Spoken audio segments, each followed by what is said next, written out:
The sun was a hammer, and the sky was its anvil. It beat down on the Wyoming territory with a relentless, white-hot fury, forging the red earth into a cracked and brittle plate. Clara Jennings felt the heat through the soles of her worn leather boots, a constant, punishing reminder of how far she was from the damp, gray streets of Boston. A sharp crack, like a bone snapping, had been the sound that ended the last leg of her journey. The stagecoach, which had been her rattling, swaying world for weeks, now listed to one side like a wounded animal, its rear axle splintered and useless. The driver, a man named Silas, whose face was a roadmap of wrinkles and sun scalds, had spat a stream of tobacco juice into the dust. "Well, ma'am," he'd rasped, his voice as dry as the air. "Reckon this is as far as this here contraption's going today. Frontier's End is another 5 miles yonder. We walk." And so they walked. Silas led the way, his shoulders slumped in resignation, while Clara followed, clutching the handle of her small carpet bag. The bag contained her entire world: 2 simple calico dresses, a change of undergarments, a bar of lye soap, and a well-worn King James Bible whose cover was soft as doe's skin. Tucked inside the Bible was the letter. The reason for all this. The dust, fine as flour, coated everything. It worked its way into the seams of her dark green traveling dress, settled on her eyelashes, and created a gritty film on her teeth. She could taste the raw, mineral tang of the land with every breath. The wind, a constant, restless presence, did not cool. It only stirred the heat and dust, whipping strands of her tightly pinned brown hair across her face. She stopped for a moment, letting Silas get a few paces ahead, and looked out at the horizon. It was a perfect, unbroken line where the immense blue of the sky met the immense brown of the earth. There was nothing, no trees, no hills, just an endless, aching emptiness that seemed to swallow sound and hope alike. "What am I doing here?" The question wasn't new. It had been her silent companion for over 1,000 miles. She was 27 years old, in Boston. That made her a spinster, an unclaimed burden. Her life had been measured by the deafening rhythm of power looms in a textile mill, a place that stole the light from your eyes and the breath from your lungs. Her hands, resting on the handle of her bag, were a testament to that life. The skin was rough, the palms and fingertips thickened with calluses that no amount of lotion could soften. They were not the hands of a lady. They were the hands of a worker, hands that knew the unforgiving nature of machinery, of long hours and little pay.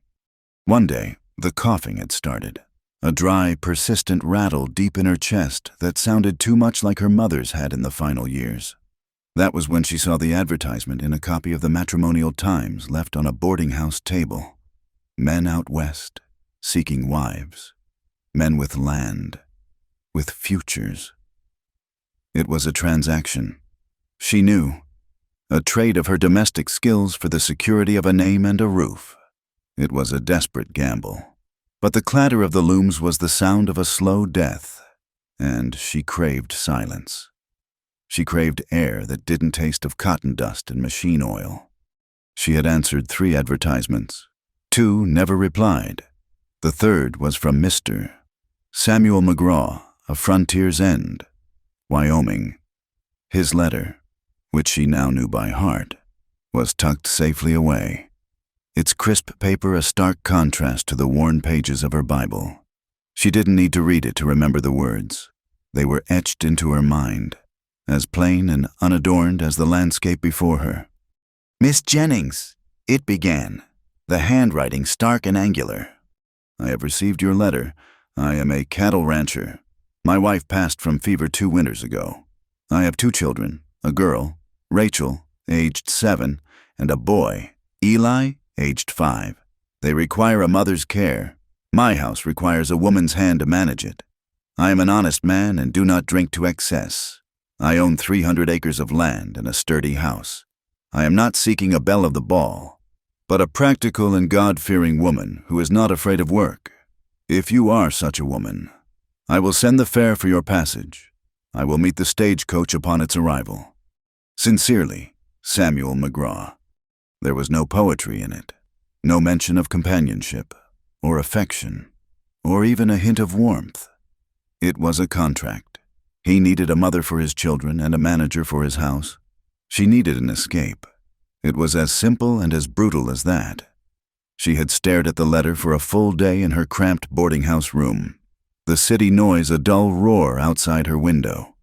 A practical and God-fearing woman who is not afraid of work. She was all of those things. The romance she had once dreamed of as a young girl had long ago been shredded by the relentless gears of the factory. Dreams were a luxury, like fine silk or a Sunday afternoon with nothing to do. She couldn't afford them. So she had written back her own letter just as concise.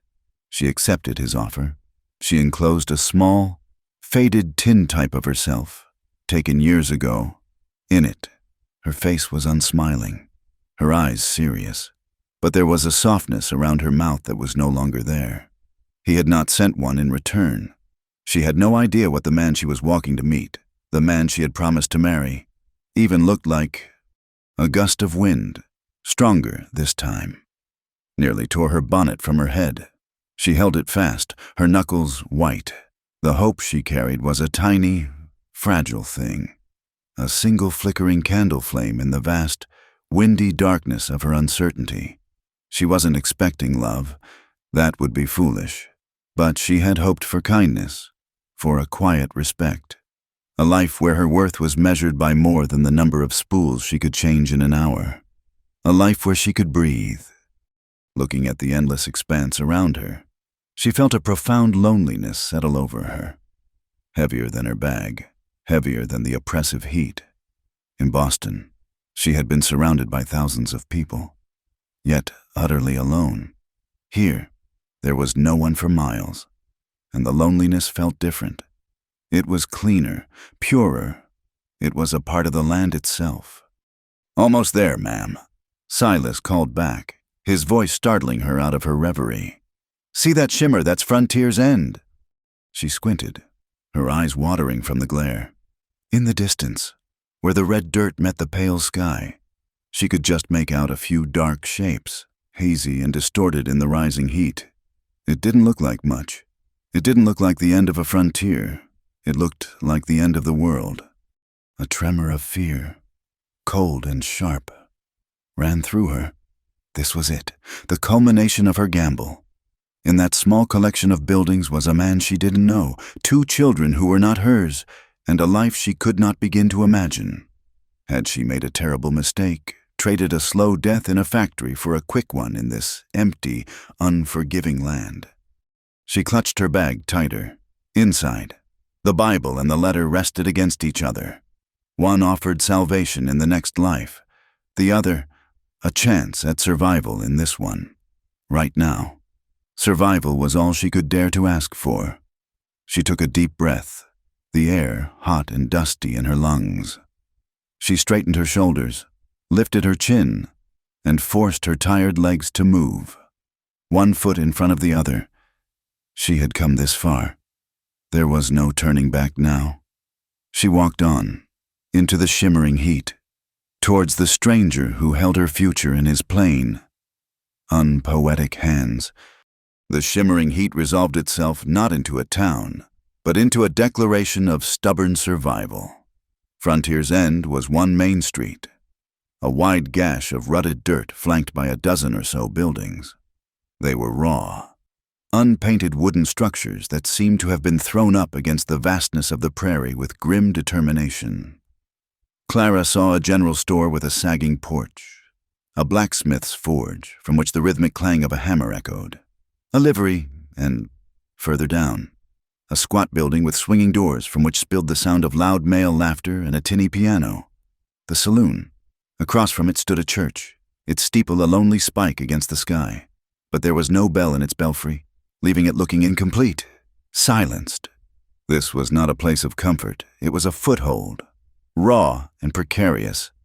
As Silas led her toward the general store, a man stepped out from the shade of its porch. He moved with a kind of stiff-legged economy, as if he begrudged every motion.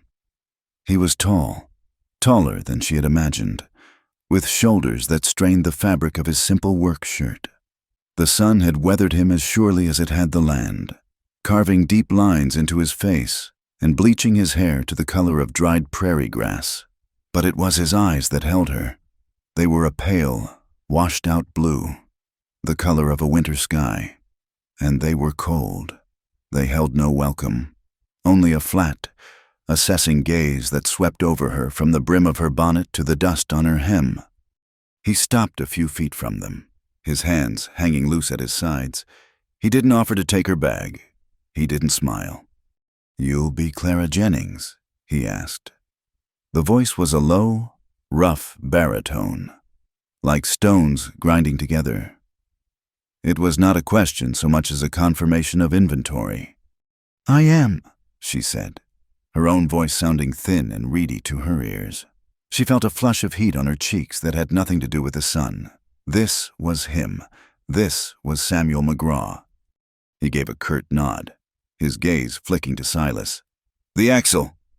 Split clean through. Silas grunted. "Be a day's work, at least." Samuel reached into his pocket and handed the stagecoach driver a few coins without looking at him. It was a dismissal. Silas tipped his hat to Clara, a gesture of kindness that felt monumental in its absence from the other man, and turned back the way he'd come.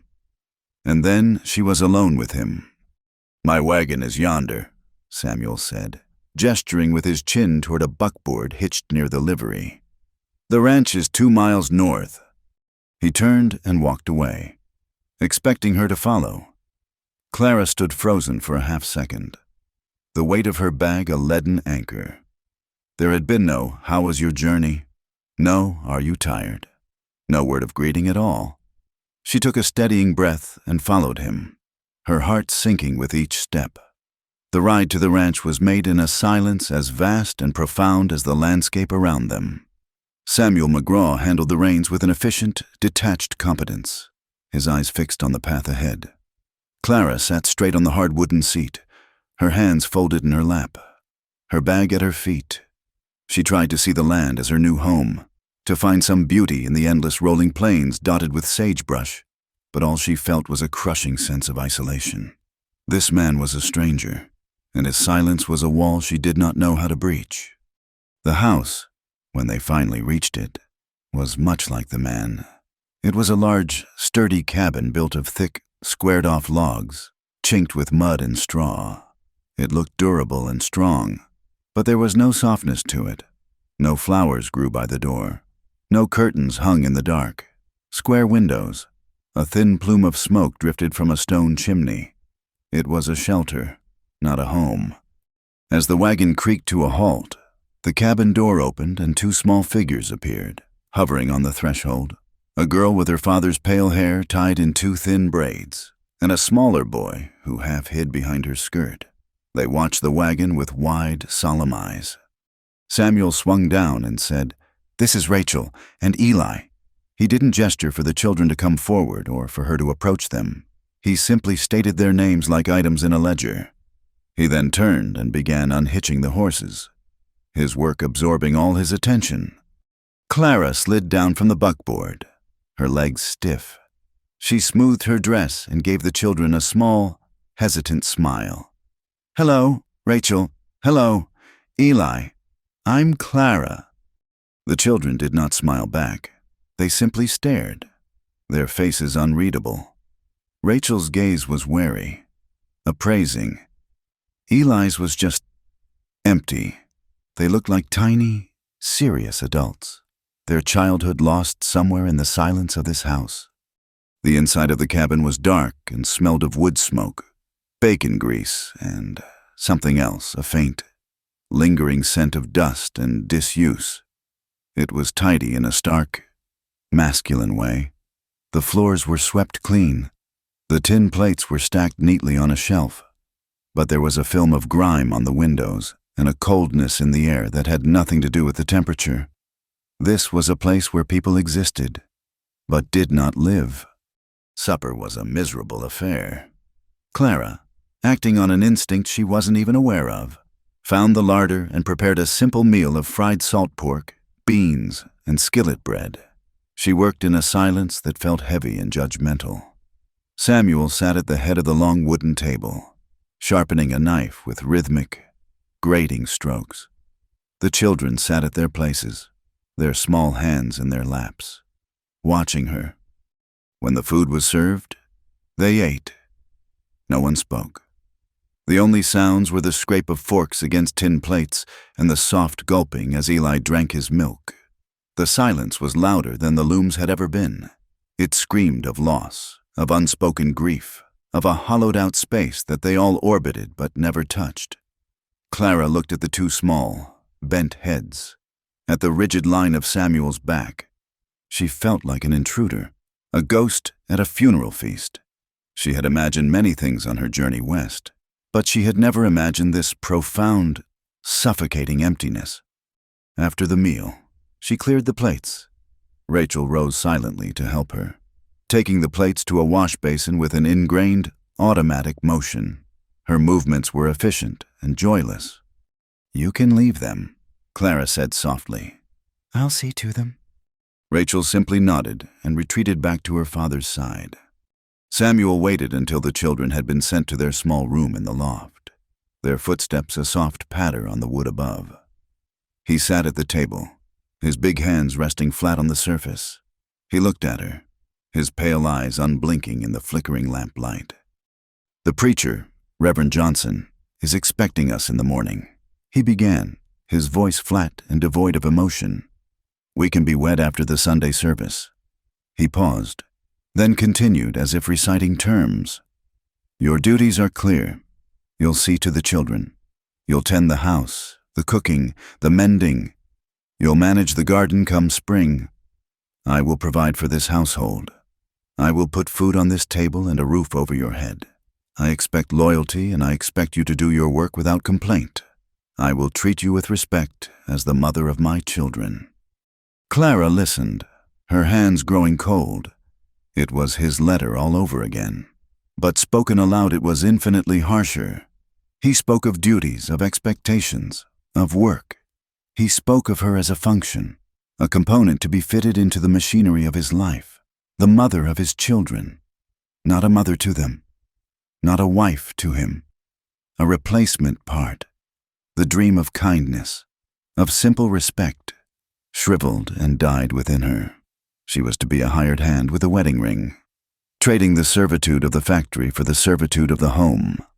She looked at this hard, unyielding man, and saw her future stretching before her, an endless succession of silent meals, of joyless chores, of nights spent beside a stranger who saw her as nothing more than a solution to his problems.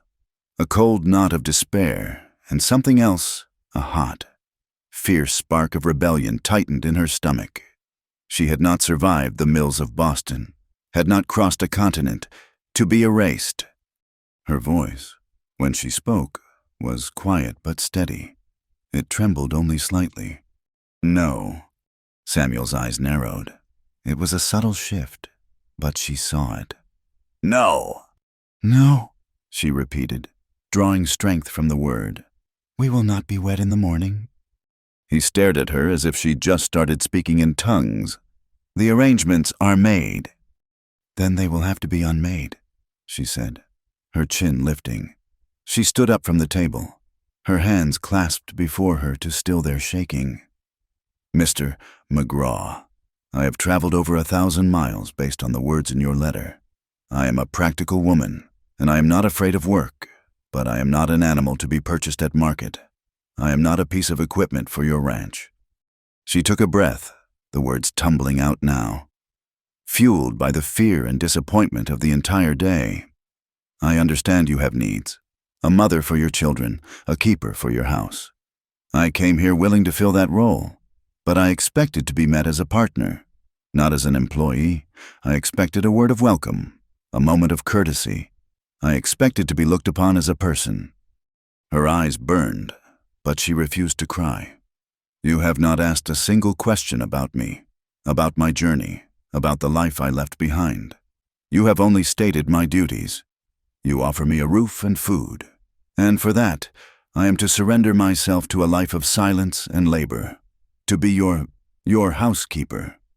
She looked straight into his cold, astonished eyes. The spark of rebellion was now aflame. "I did not come here to be part of a trade, Mr. McGraw. I will not be married as one," she finished, her voice ringing with a finality that surprised even herself.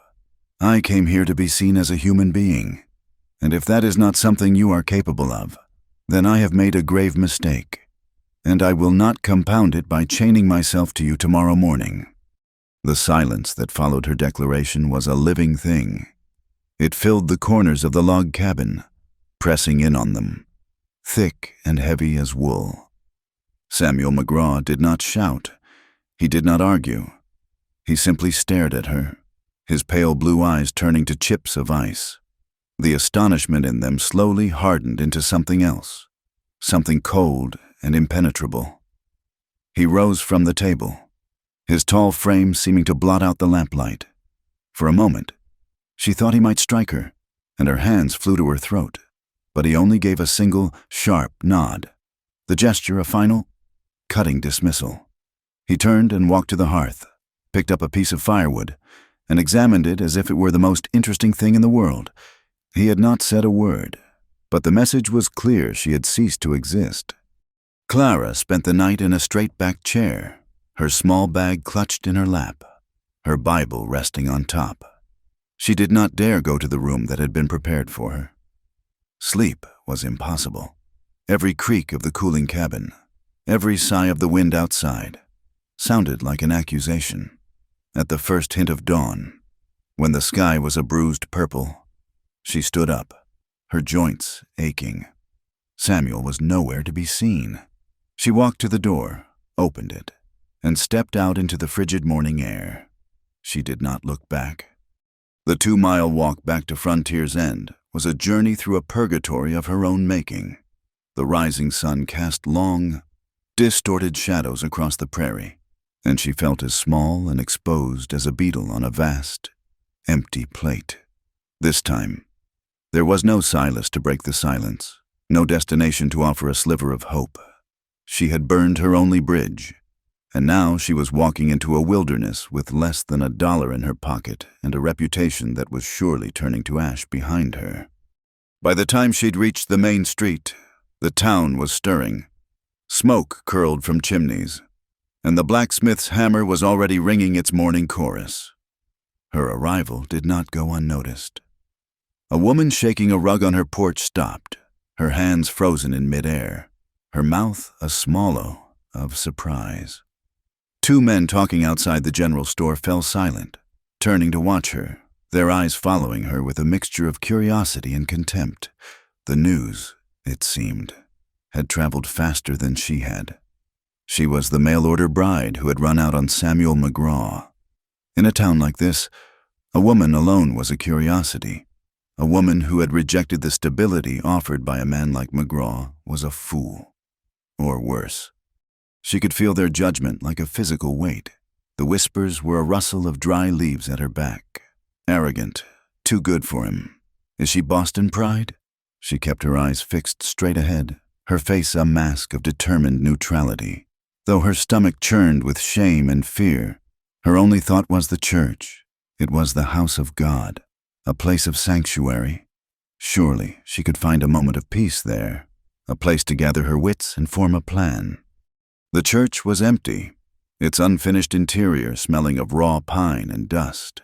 Sunlight streamed through the tall, unadorned glass windows, illuminating dancing motes in the air. She sat in the back pew, her body trembling with exhaustion and adrenaline, but there was no peace to be found.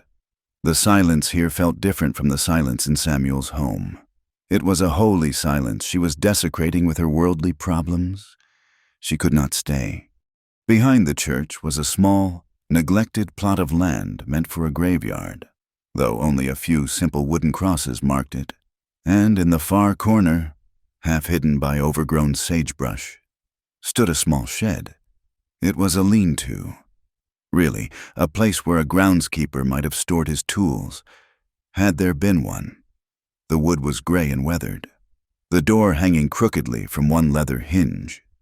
Peeking inside, she saw it was empty save for dust, cobwebs, and the skeleton of a long-dead bird. It was derelict. It was perfect. That shed became her world.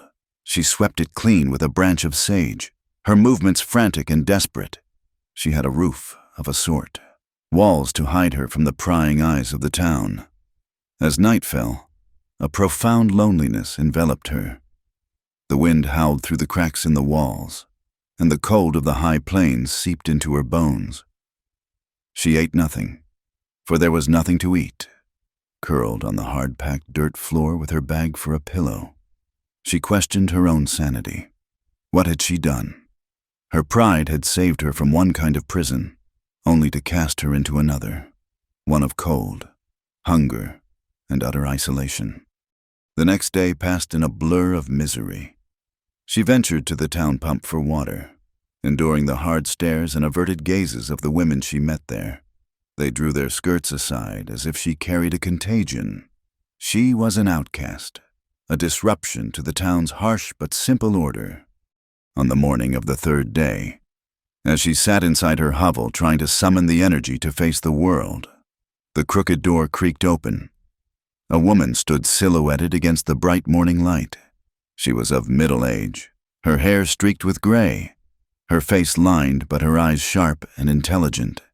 She held a cloth-wrapped bundle in her hands. "The whole town's buzzing about the runaway bride living in the church shed," the woman said, her voice direct, without a hint of pity or condemnation. "Figured I'd see for myself. You look half-starved." Clara could only stare, speechless. The woman stepped inside, her presence filling the small space. "I'm Jean Lowell. My husband died on this patch of dirt 5 years ago. Left me with a dry goods shop and a clear understanding of how this town works." She placed the bundle on the floor. "This is bread and a bit of cheese. Eat it. You're no good to anyone dead." Tears welled in Clara's eyes, hot and shameful. She had not expected kindness. "Thank you," she whispered, her voice cracking. Jean Lowell watched her with that same unnervingly direct gaze. "They're calling you proud, saying you thought you were too good for Samuel McGraw." She paused. "Were you?" Clara unwrapped the bread, her hands shaking. The smell of it made her dizzy. "He wanted a servant, not a wife," she said, her voice low but firm. "He never looked at me like I was a person, just a solution to a problem." Jean nodded slowly, a flicker of understanding in her eyes. "Samuel's a hard man, hardened by this land, and by losing his first wife. He thinks in terms of assets and liabilities. But he's not a cruel man." She grunted, "Just a blind one. Still, you put yourself in a bad spot, girl. A woman alone out here. It's not an easy road." Over the next few days, Jean became her lifeline. She didn't offer charity, not really. She offered something far more valuable a chance. One afternoon, she brought a small bundle of sewing to the shed. It was a man's shirt with a ripped sleeve and a child's dress with a fallen hem. "The Ladies' Aid Society does mending for bachelors and struggling families," Jean explained, laying the garments out. "They're always behind. I told them I knew a woman with good hands." She looked pointedly at Clara's calloused fingers. "Can you sew?" "It's what I know," Clara said, a flicker of her old self returning. She took the items, and for the first time in days, she felt a sense of purpose. In her bag, wrapped carefully in oilcloth, was her sewing kit, sharp needles, spools of sturdy thread, a silver thimble worn smooth from years of use. It was the one tool of her old trade that she had brought with her. Sitting in the doorway of her shed, with the vast Wyoming sky above her, Clara began to sew. The rhythm of the work was a balm to her frayed spirit. The push of the needle, the pull of the thread, the neat, even stitches that drew the torn fabric back together. It was a language she understood. It was quiet, meticulous work, the opposite of the roaring, chaotic factory. There. She had been a cog in a machine. Here, she was in control.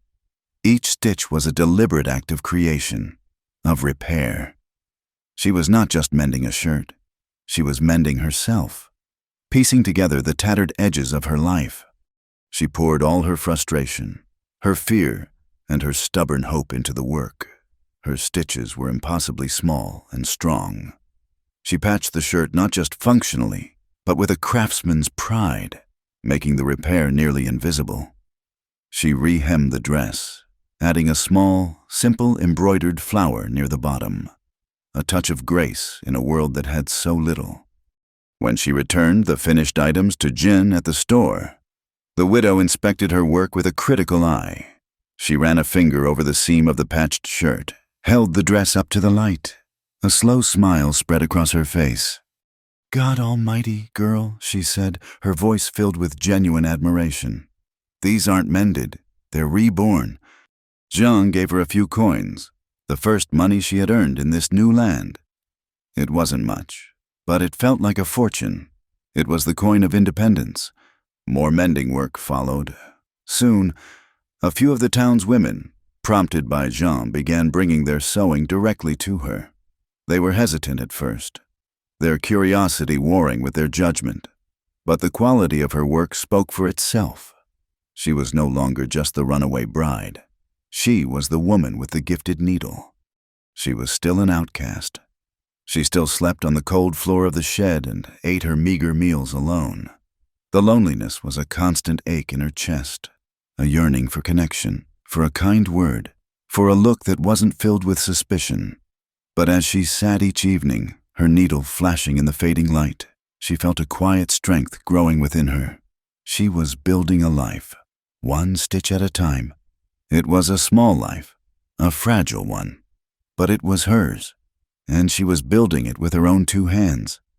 Weeks bled into a month. Clara's life found a harsh rhythm, dictated by the rising sun and the amount of mending work Jean Lowell could procure for her. The shed, once a desperate refuge, became her own small territory. She had used scraps of discarded canvas to patch the worst of the cracks in the walls, and Jean had given her an old horse blanket that blunted the relentless chill of the nights. Her existence was pared down to the essentials work, a little food, and the quiet dignity of self-reliance. The women of the town now spoke to her, their conversations brief and businesslike, confined to the quality of her stitches and the price of her thread. They no longer saw a scandalous runaway, but a useful, if peculiar, fixture of the town. She was accepted but not welcomed. She was still profoundly alone. One afternoon, as she sat in the shed's doorway, her needle working a neat seam on a farmer's canvas trousers, a small shadow fell over her. She looked up and saw a child standing there, hesitant, one dusty boot scuffing the dirt. It was Rachel McGraw. The girl's pale braids were coming undone, and her calico dress was smudged with dust. In her hands, she clutched a small, tight bouquet of purple and yellow wildflowers, their stems bound together with a piece of rough twine. She stood silently for a long moment, her eyes wide and serious, taking in the sparse interior of the shed, the neat pile of mended clothes, and Clara herself. Clara put down her sewing, careful not to make any sudden movements that might startle the child away. "Hello, Rachel," she said softly. Rachel took a hesitant step forward and held out the flowers. The gesture was stiff, uncertain. Clara accepted them, her calloused fingers brushing against the child's. The simple warmth of the touch was startling. "These are lovely," Clara said, her voice a little thick. "Thank you." Rachel stared at her feet. "They grow by the creek," she mumbled. Then she looked up, her blue eyes, so like her father's but without the coldness, fixed on Clara's face. "My father, he said you were a witch." The words hung in the air, a child's unfiltered report of an adult's bitter conclusion. Clara felt a pang in her chest, sharp and painful. Of all the things she had been called in whispers, this one, delivered with such innocence, hurt the most. She looked down at the simple, beautiful flowers in her hand, A witch. Is that what he thought of her defiance? Something unnatural, something to be feared. She forced a gentle smile, one that didn't quite reach her eyes. "Is that so?" she said, her tone light. She looked from the flowers to Rachel's earnest, worried face. "Well," she continued, choosing her words with care, "I suppose some witches cast spells and fly on broomsticks, but other witches know how to mend torn dresses and make a good vegetable soup and find lost children in the dark." Rachel's brow furrowed in thought. She considered this new information. Her head tilted. "You can find lost children?" she asked, her voice filled with a child's awe. "I can certainly try my best," Clara said. She found an old tin can, filled it with water from her bucket, and carefully arranged the wildflowers in it. They were a splash of vibrant life in the gray little shed. "Do you like soup?" Rachel nodded, her wariness beginning to dissolve. "We only have stew, and it's mostly salt." That single stark sentence told Clara everything she needed to know about the state of the McGraw household. From that day on, Rachel became a secret, frequent visitor. She would appear at the edge of the churchyard, a small, solitary figure, and make her way to the shed. She never stayed long, always mindful of the time, always aware that her presence there was a transgression. She brought Clara things: a shiny black stone, a bird's feather, a story about a calf that had been born that morning.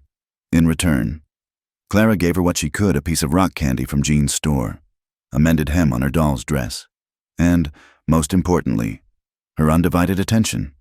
She listened to Rachel's chatter, answered her endless questions, and taught her how to make a 5-petal flower with a simple running stitch. A week later, Rachel brought her brother. Eli was a ghost of a boy, small and silent, his eyes holding a permanent look of distant sorrow. He clung to his sister's hand and refused to look at Clara directly, choosing instead to stare at the wildflowers in the can, which Clara had diligently kept watered. Clara didn't press him. She simply acknowledged his presence with a quiet, "Hello, Eli," and went on with her conversation with Rachel. While they talked, she saw Eli's gaze drift to a small wooden bird she had found and placed on a ledge. It was crudely carved, likely a toy dropped and forgotten by another child long ago.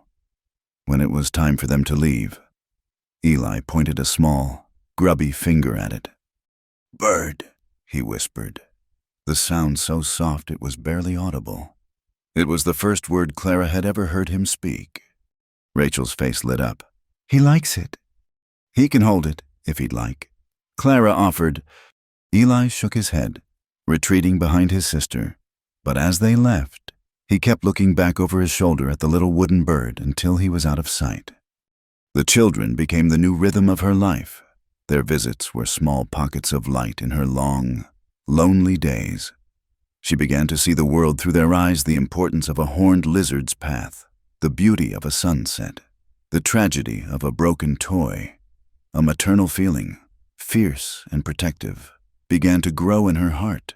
It was an ache, a longing she had suppressed for so long she had forgotten it was there.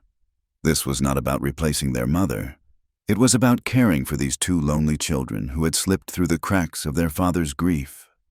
Meanwhile, 2 miles north, Samuel McGraw was noticing a change. The oppressive silence in his house was still there, but his children were different. Rachel, who had become sullen and withdrawn since her mother's death, now hummed to herself sometimes as she did her chores. Eli, his silent, shadow-like son, seemed less haunted. One evening, Samuel found him tracing the shape of a bird in the dirt with a stick. He grew suspicious. He knew they spent hours supposedly playing by the creek, but their wanderings seemed more purposeful now. One afternoon, his unease got the better of him. He saddled his horse and rode toward town, not along the main track, but keeping to the low ridges that gave him a view of the plains. From a rise overlooking Frontier's End, he saw them, 2 small figures, emerging from the back of the churchyard. He watched as they hurried along a path toward home, Rachel chattering animatedly, Eli walking with a lighter step than Samuel had seen in 2 years. He knew where they had been. The knowledge settled in his gut like a cold stone. They had been visiting her, the woman he had tried to erase from his life, the witch who had defied him. A hot, possessive anger flared in him. She was meddling, interfering with his family. He spurred his horse forward, his jaw tight, ready to ride down to the church and put an end to it. But he stopped. Something held him back. It was the image of his children's faces as they walked. They looked happy.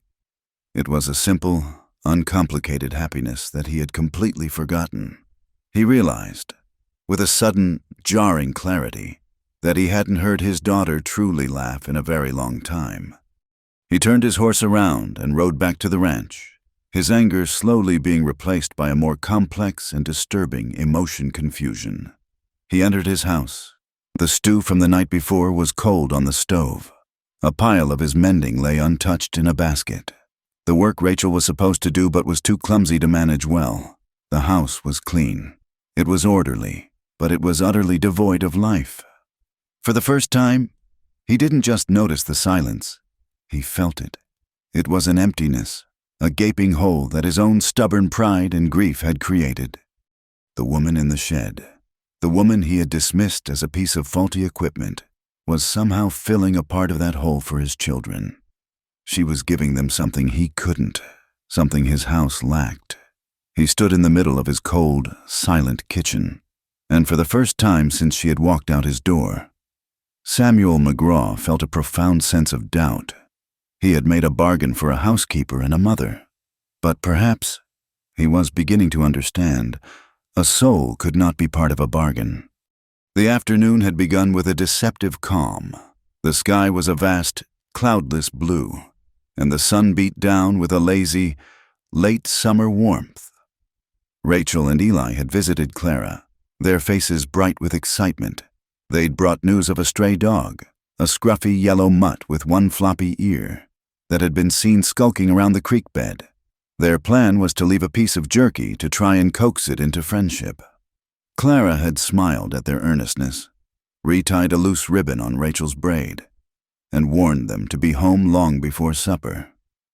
She watched them go, 2 small figures heading east toward the cottonwoods that lined the creek, her heart filled with a warmth that had become as regular as their visits. The change came an hour later, swift and violent. A bruised-looking darkness began to gather on the western horizon, swallowing the blue of the sky with an unnatural speed. The air grew heavy, still, and suddenly cold. A low, continuous rumble, like a distant train, vibrated through the ground. From her shed, Clara saw the townsfolk begin to hurry, securing shutters, driving livestock into pens. Jean Lowell rushed past, shouting at Clara to stay inside. "This is a bad one. Girl, a real gully washer." Then the wind hit, a solid wall of force that shrieked through the cracks of her shed and tore at the canvas patches.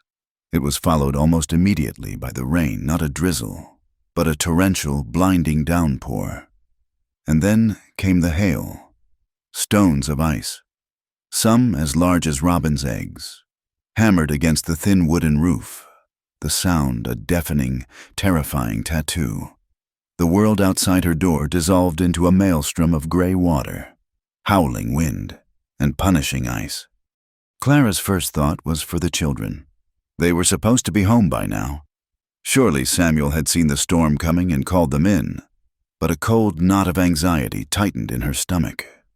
They had gone to the creek, which would now be a raging, deadly torrent. Her anxiety turned to raw fear when she saw the horse. It galloped into town, a frantic, desperate shape, half seen through the curtain of rain. The rider was Samuel McGraw. He was coatless, soaked to the skin, his face a mask of sheer terror. He reined the horse to a rearing halt in the middle of the street, a place no sane man would be, and roared their names into the storm. Rachel, Eli. His voice, powerful as it was nearly shredded by the wind. He scanned the empty street, His eyes wild, he looked like a man on the edge of breaking. The knot in Clara's stomach became a shard of ice. They weren't home. They were out there. Somewhere. She didn't hesitate. She didn't think about her own safety. Or what the townsfolk would say. Or what Samuel McGraw would think. All she could see were two small, trusting faces, while others watched from the relative safety of their windows. Clara acted. She grabbed the thick wool shawl Jean had given her most treasured possession against the cold. She lit the small oil lantern she used for sewing at night, shielding its fragile flame with her body as she pushed open the shed door. The storm met her with the force of a physical blow, nearly knocking her from her feet. "Miss Jennings, get back inside," a man yelled from the doorway of the general store. She ignored him, holding the lantern low, its light a feeble, dancing circle against the deluge. She ran not towards the frantic man on the horse, but east, towards the creek. She knew that's where they would be. The wind tore at her hair, whipping it free from its pins. The hail stung her face and hands like 1,000 angry wasps. Mud, slick and deep, sucked at her boots, trying to pull her down with every step. The landscape was a nightmare. Branches torn from the cottonwoods flew through the air like spears.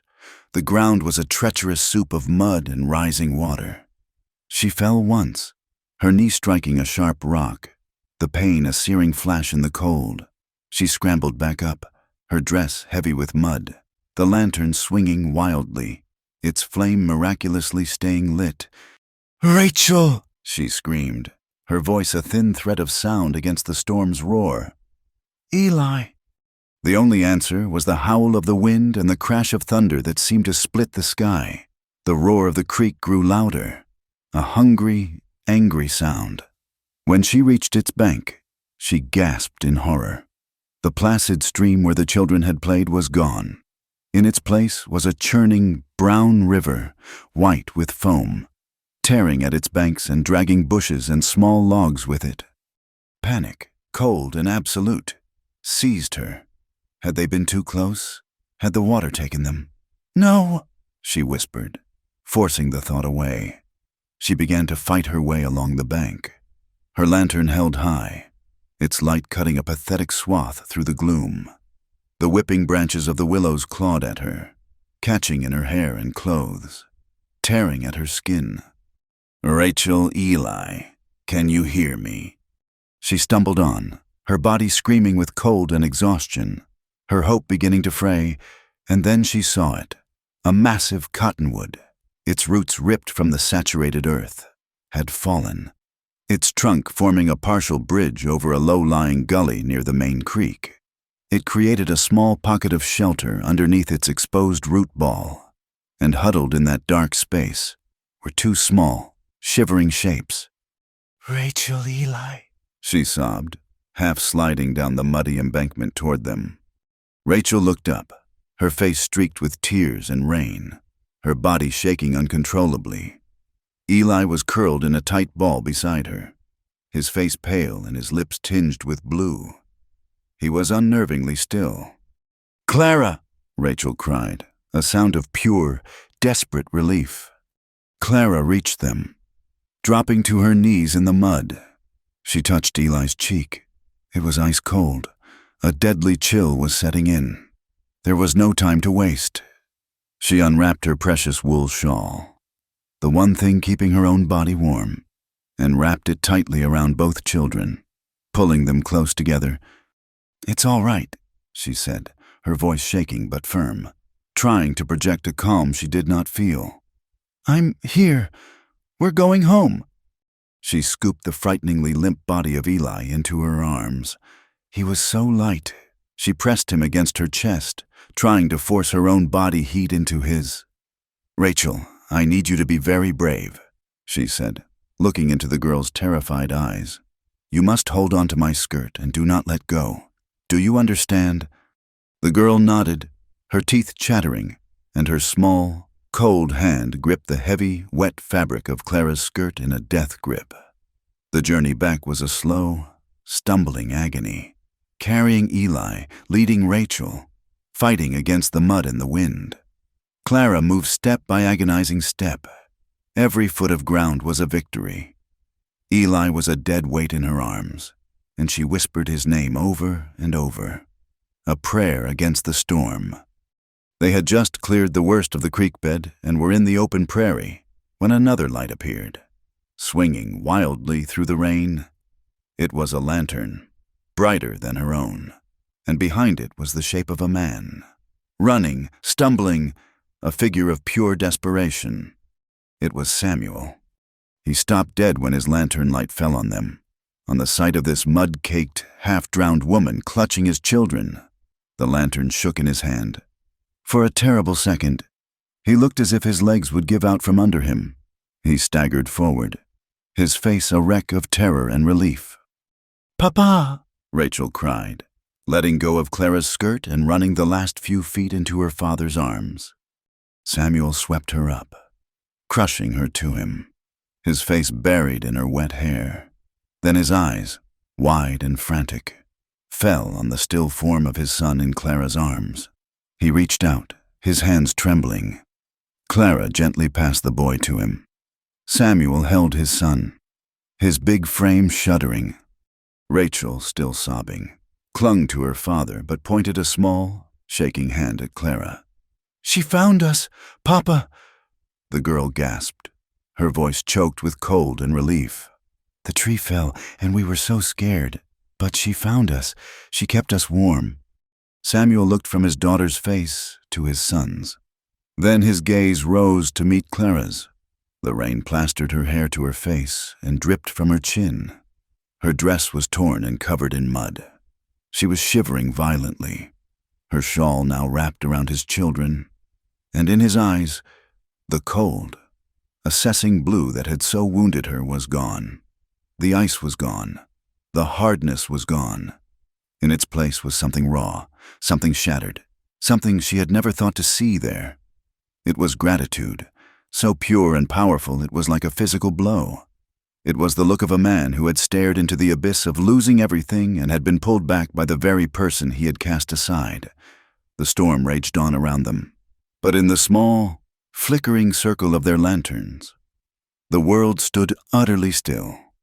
The storm broke as quickly as it had arrived, leaving behind a world washed clean and glistening.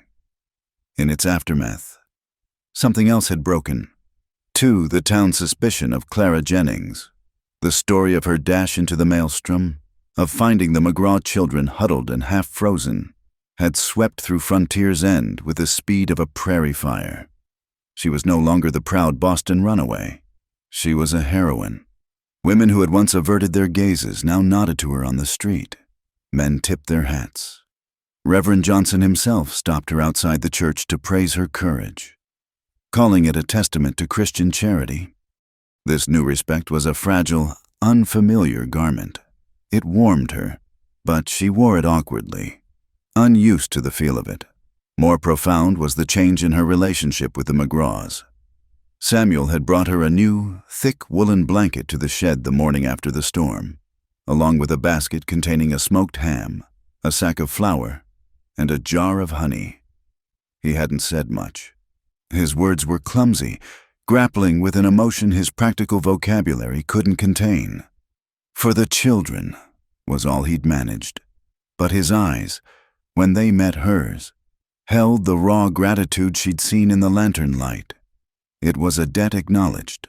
A wall between them turned to rubble. The children, now allowed to visit openly, became her constant companions. They would sit with her for hours, Rachel learning to sew a doll's quilt with stitches that were growing surer each day. Eli quietly carving a piece of soft wood with a knife Clara had carefully blunted for him. The shed was no longer just a shelter. It was a sanctuary, a small island of peace where 3 lonely souls had found a quiet harbor.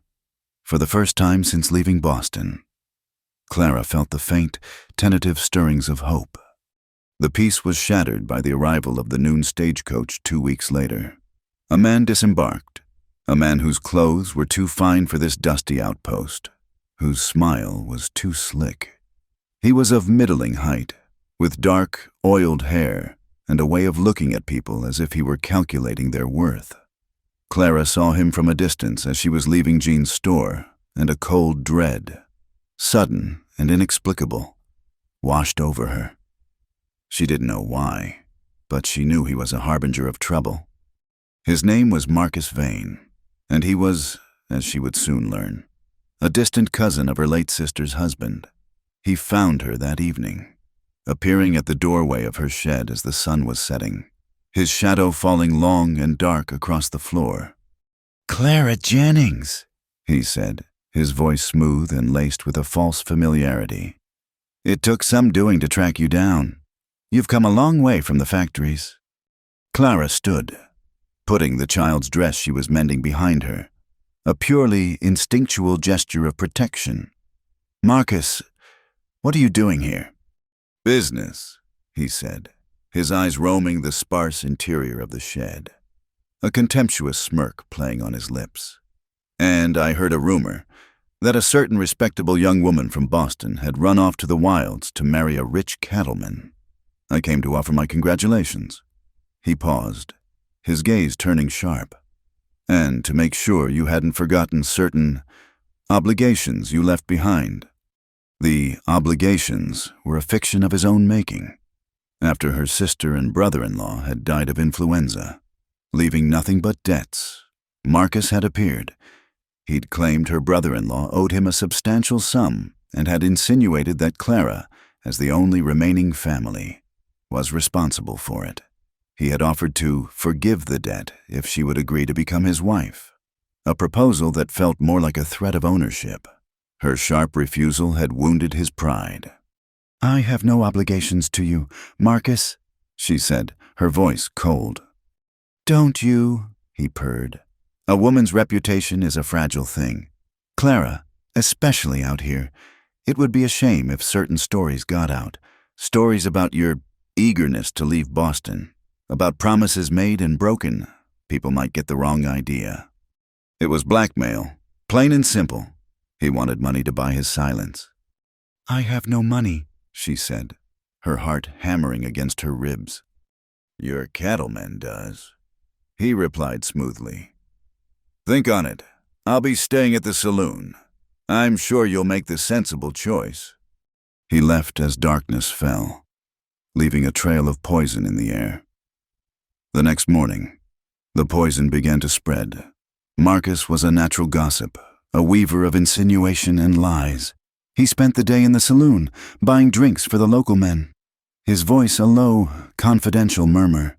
He didn't shout his accusations, he planted them like seeds in fertile ground. A sad story. Really, a woman with a troubled past led my poor cousin on. You see, promises she never meant to keep. By noon, the atmosphere in Frontier's End had changed. The friendly nods Clara received were replaced by hesitant, uncertain glances. The women at the town pump fell silent when she approached, their conversations resuming in hushed whispers as soon as she was out of earshot. The fragile garment of respect was unraveling thread by thread.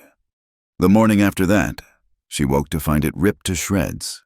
Someone, emboldened by Marcus's lies and the town's renewed suspicion, had taken a piece of charcoal and scrawled a single, ugly word on the rough-hewn planks of the church door, just beside the path to her shed. Liar. It was a brand, a public declaration of her fall from grace. A small crowd had gathered at a respectable distance, watching, murmuring. She saw their faces curious, condemnatory, some even secretly pleased to see the town's brief heroine brought low. For a moment, she wanted to flee, to hide in the darkness of her shed and never come out. The shame was a physical thing, a hot, suffocating cloak. But then she thought of Rachel and Eli. She thought of the cold floor she had slept on, the hunger she had endured, the life she had started to build with her own 2 hands, one stitch at a time. She would not let a coward with a piece of charcoal and a man with a poisoned tongue take that away from her. Her chin held high. She walked past the staring crowd and went to Jean Lowell's store. She bought a block of lye soap and a stiff bristled brush, paying with the coins she had so painstakingly earned. She said nothing to Jean. but the older woman's eyes were full of a fierce, protective understanding.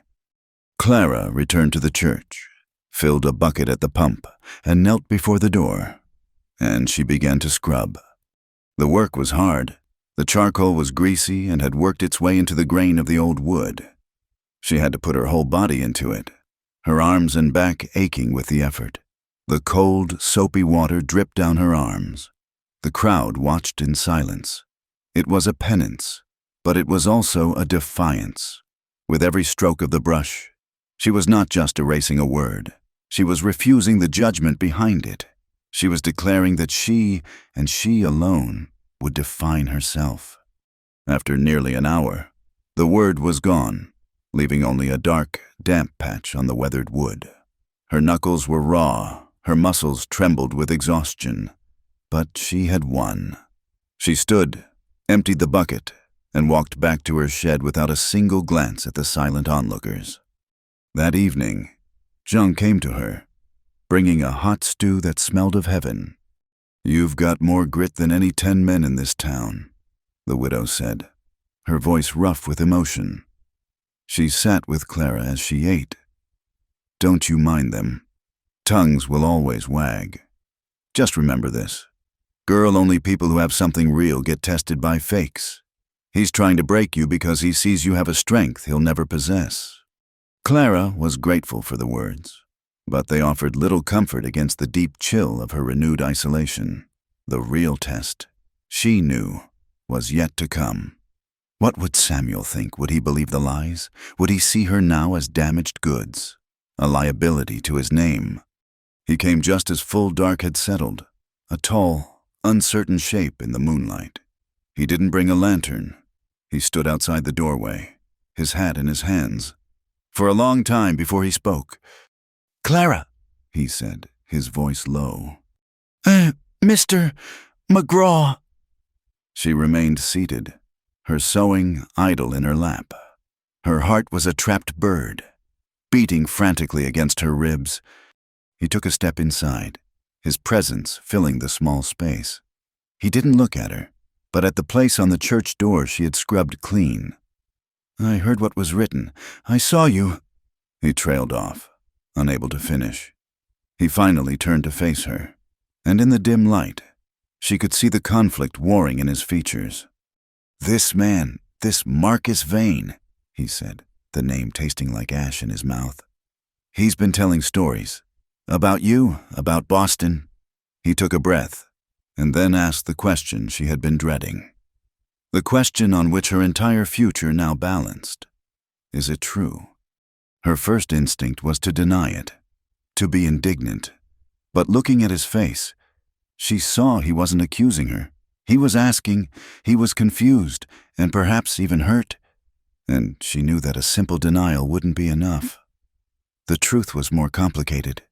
He deserved the truth. She set her sewing aside and looked at her hands. The hands that told the story of her life. "No," she said softly. "The stories he is telling are not true, but there is a story." For the first time since she had left Boston, she allowed herself to speak of it. She told him about the factory, about the clatter of the looms that filled your head even in sleep. She told him about her sister, and her sister's husband, and the influenza that had taken them both.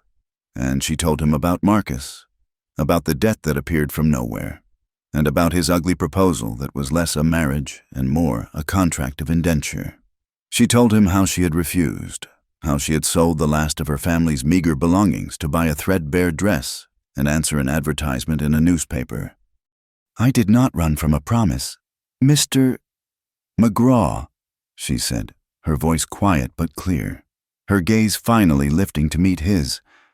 "I ran from a life that was no life at all. I ran from a man who, like you, saw me as a transaction. The only difference is that you were honest in your letter." He cloaked his offer in deceit. The silence stretched, thick and profound. She had laid her past bare before him, a plain, unlovely thing. She had given him every reason to turn and walk away, to sever this fragile connection for good. He didn't move.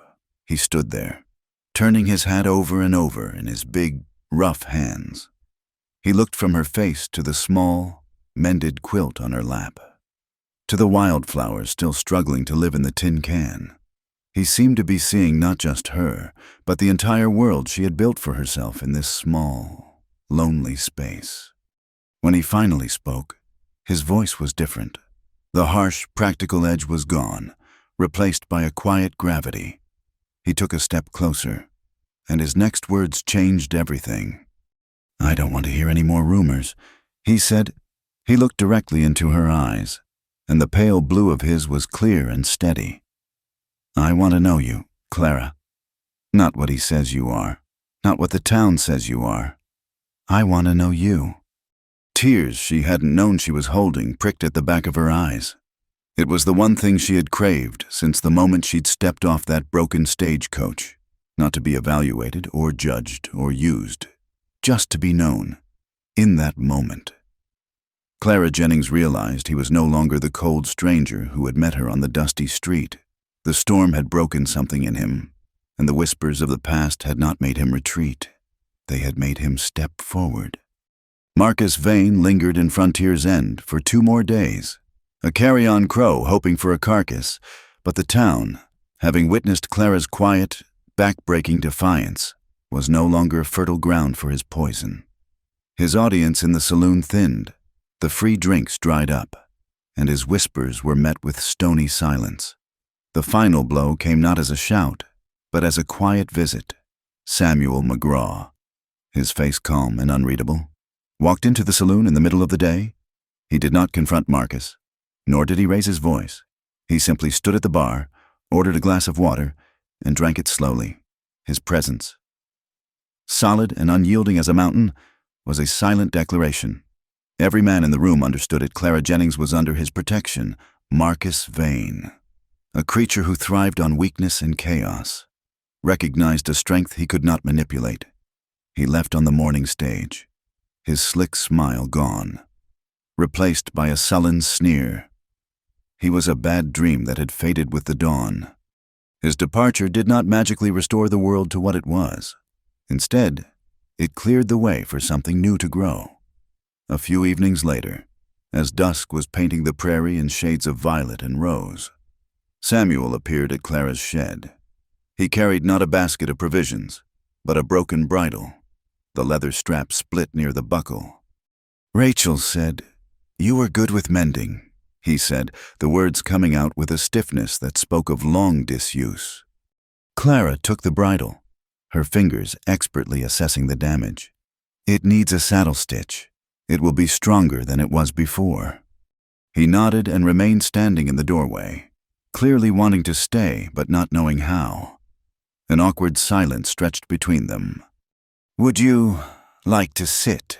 Clara finally asked, gesturing to an old crate Jean had given her. He sat, and that became their new ritual. He would come in the evenings, after the children were in bed, often with a small item that needed mending: a glove with a split seam, a tear in a grain sack. They were excuses. Both of them knew it. A pretense to sit together in the quiet companionship of her small, lamplit world. Their conversations were like a slowly thawing creek, beginning with trickles before finding a flow. They spoke of small, practical things. He told her about a stubborn bull that had broken a fence line. She told him about the particular blue of a thread she needed for Mrs. Gable's quilt. They spoke of the children. He admitted, his voice low, that he didn't know how to talk to Eli, how to draw him out of his shell of silence.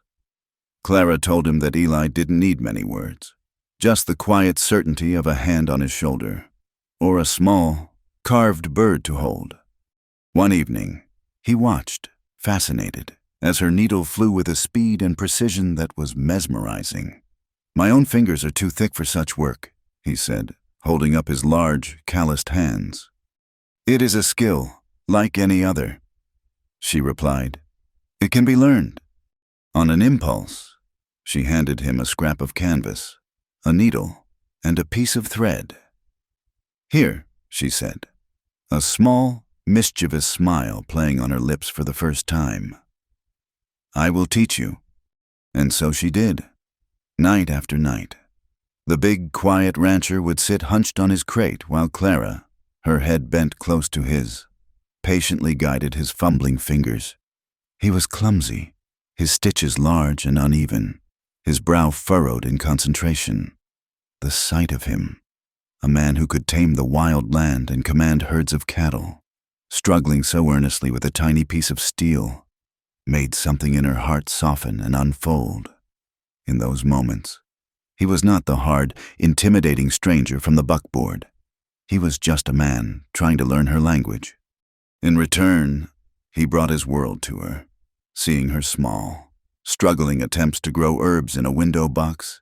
He arrived one day with a shovel and a hoe, just outside her shed, in a patch of earth that caught the morning sun. He tilled the soil, his movements powerful and efficient. He showed her how to read the earth, how to plant the seeds at the right depth, how to protect the tender shoots from the harsh wind. He was teaching her how to put down roots. They were building a small garden together, a tiny patch of shared life.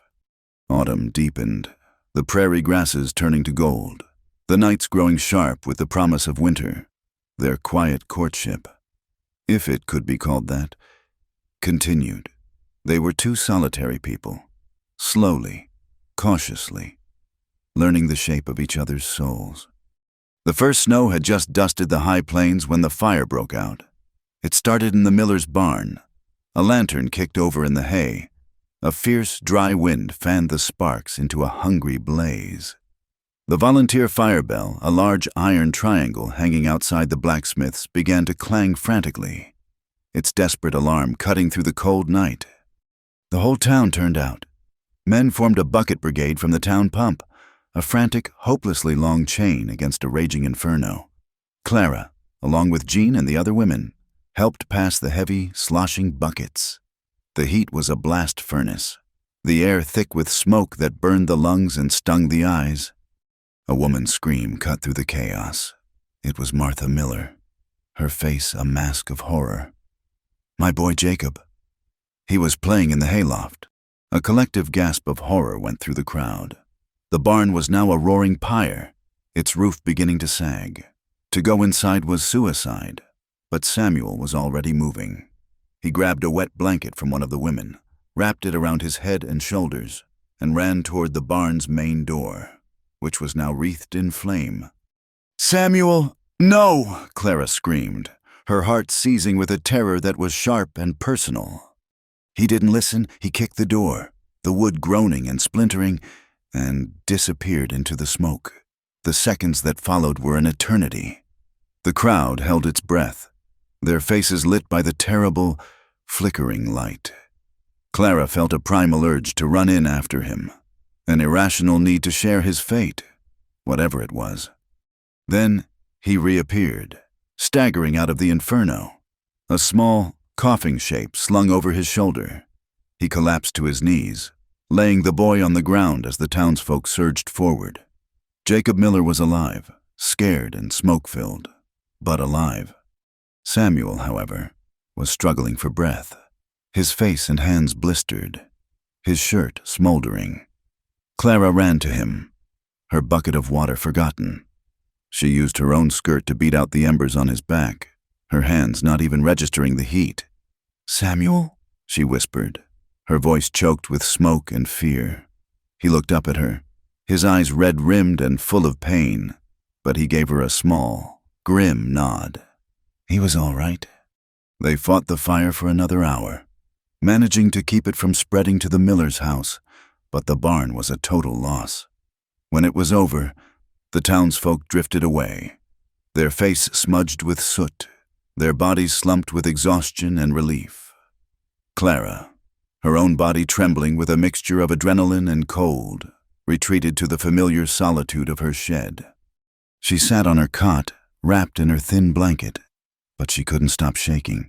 The cold wasn't just in the air, it was deep in her bones, a reaction to the terror of the night.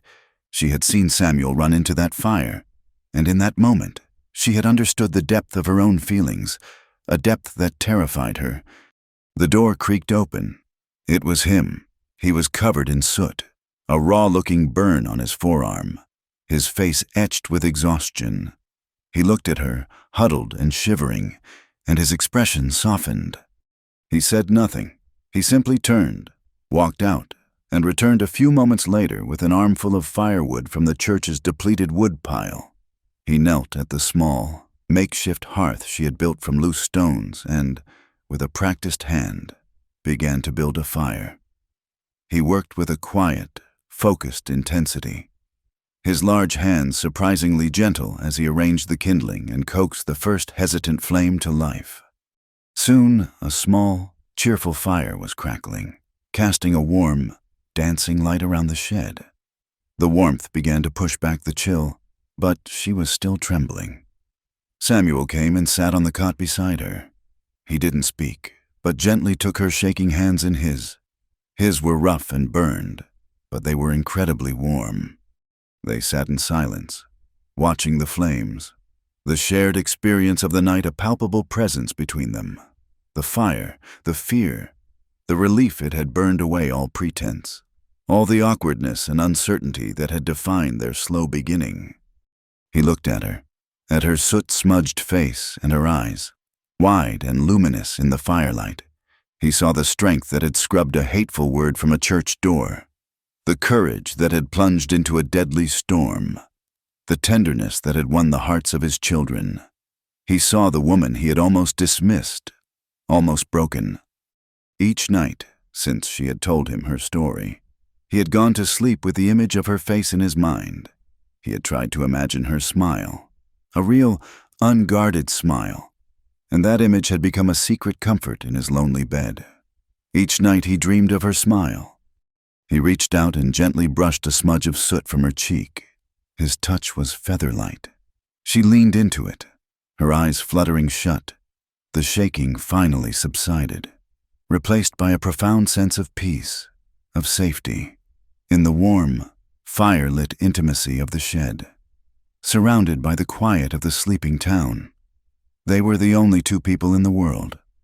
He drew her into an embrace, a hug that was not about passion, but about a deep, grounding solace. She rested her head against his chest, listening to the steady, reassuring beat of his heart. The smoky, damp smell of her clothes, of his, filled the air. They were barriers, the last layers of their separate, guarded lives. Slowly, tenderly, without a word spoken, they began to shed them. It was not a rush of desire, but a quiet, mutual unveiling. It was an act of ultimate trust, a baring of not just the body, but the soul. The scars on her hands from the factory, the burn on his arm from the fire, they were testaments to the lives they had lived, the pain they had endured to arrive in this moment. Until one night she lay naked in his arms, forever loved. He held her, her skin warm against his, the firelight playing over them. The dream had become a reality so much more powerful, so much more real than he could have ever imagined. She was not an image in his mind. She was a warm, breathing woman in his arms, the mail-order bride, the runaway, the seamstress, the heroine. She was all of those things, and none of them. She was Clara, and he, the cold rancher, the grieving widower, the lonely father, was simply Samuel. They were no longer strangers bound by a contract, but two souls who had walked through the wilderness and found their way home, not to a place, but to each other. The winter that followed was the crucible. It was a season of brutal cold and howling winds, a time when the prairie seemed to hold its breath under a thick blanket of white. But for the first time, Clara was not entirely alone in her fight against it. The morning after their night together, Samuel had arrived at the shed not with clumsy words, but with a small, pot-bellied stove and a stack of firewood that reached the roof. He installed it with a silent efficiency, the metallic scrape of the stovepipe a declaration of his intent. He would not let her freeze. Her shed, once a symbol of her desperate independence, became a halfway point between two worlds. The children, bundled in thick coats, would bring her hot broth at midday. She began spending her afternoons at the ranch, ostensibly to help Rachel with her school lessons. But in truth, she was weaving herself into the fabric of their lives.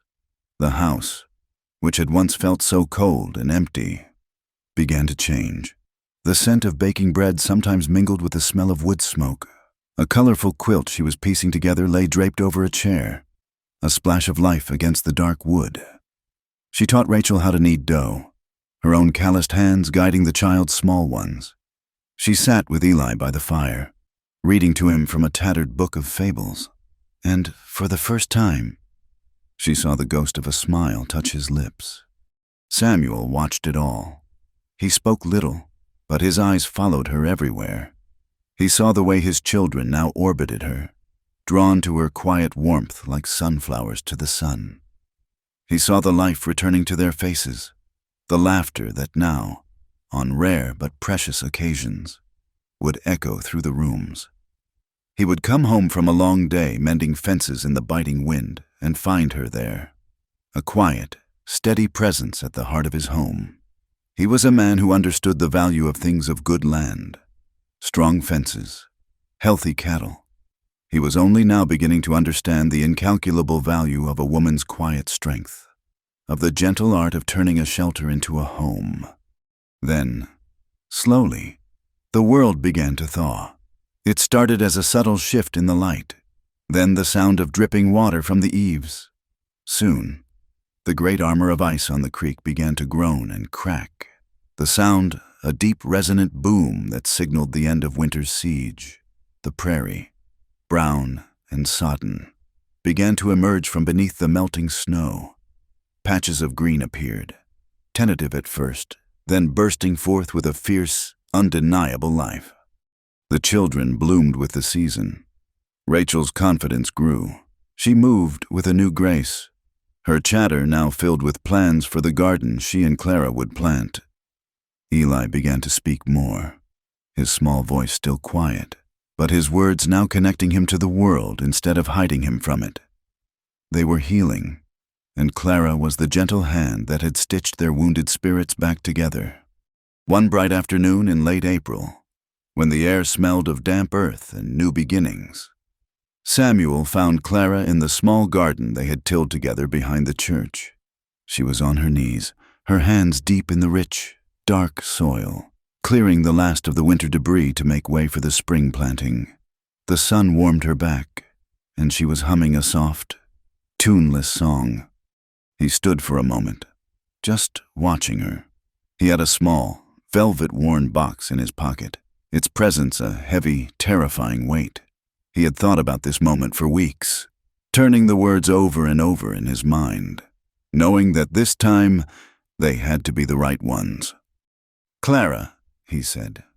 She looked up, shielding her eyes from the sun. A smudge of dirt on her cheek. Her smile was open and unguarded, the smile he had once only dreamed of. It struck him with the force of a physical blow, leaving him momentarily breathless. "Samuel," she replied, her voice warm. "Look, the soil is finally ready."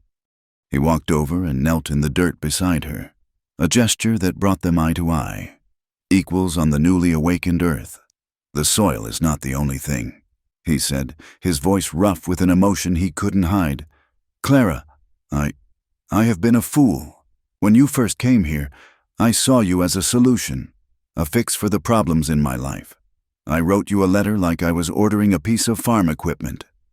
He looked down at his own hands, then at hers, both stained with the same dark soil. "I never asked who you were. I never tried to see the woman who had crossed a country with nothing but hope and a Bible. I offered you a position, not a partnership. I offered you my name, but I did not offer you myself." He reached into his pocket and pulled out the small box. He opened it.